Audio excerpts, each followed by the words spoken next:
આઈપીએલની ફાઇનલમાં વરસાદ વિલન બની શકે છે। અમદાવાદમાં સાંજે પવન સાથે વરસાદની આગાહી કરવામાં આવી છે। આજે અમદાવાદમાં અંબાલાલ પટેલે વરસાદનું અનુમાન વ્યક્ત કર્યું છે। 30 થી 40 કિલોમીટરની ઝડપે પવન ફૂંકાવાની પણ સંભાવના। અમદાવાદમાં હળવાથી ભારે વરસાદની આગાહી છે। તો અમદાવાદમાં સાંજે પવન સાથે વરસાદની આગાહી કરાઈ છે। આજે નરેન્દ્ર મોદી સ્ટેડિયમમાં આઈપીએલની ફાઇનલ મેચ છે। પંજાબ અને બેંગલુરુ વચ્ચેની આજે આ ફાઇનલ ટક્કર અને તેમાં વરસાદ વિલન બની શકે તે પ્રકારની આગાહી અંબાલાલ પટેલે કરી છે।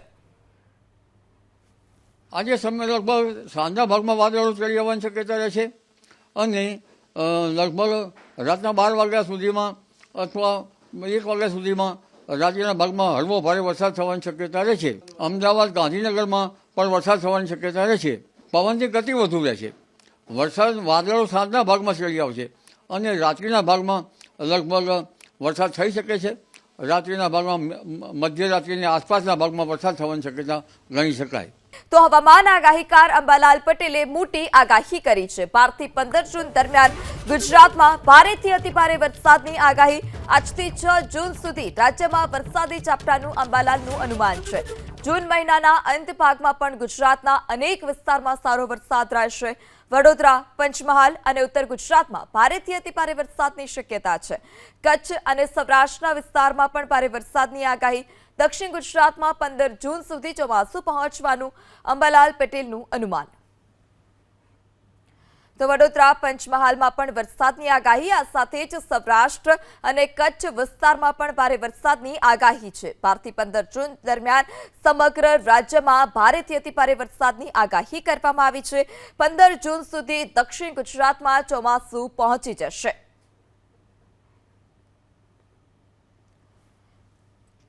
હમણાં તારીખ 26 તારીખ સુધીમાં લગભગ રાજ્યના ભિન્ન ભિન્ન ભાગોમાં હળવા ભારે વરસાદ થવાની શક્યતા રહેશે।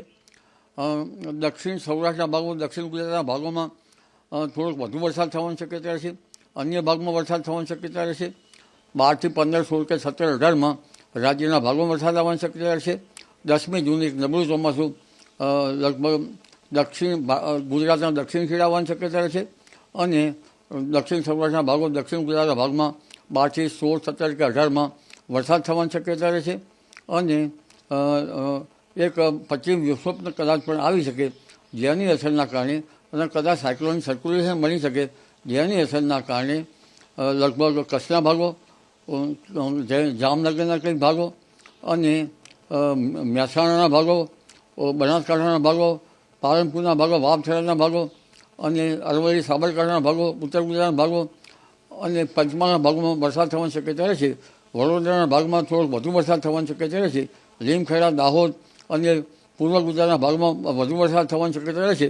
પણ ઉલ્લેખનીય છે કે તારીખ 13 જૂન પછી કેટલાક ભાગમાં ભારેથી અતિભારે વરસાદ થવાની શક્યતા રહેશે। એટલે આમ જોવા જઈએ તો 11 થી 16માં દેશના ઘણા ભાગોમાં ભારે વરસાદ પડી શકે।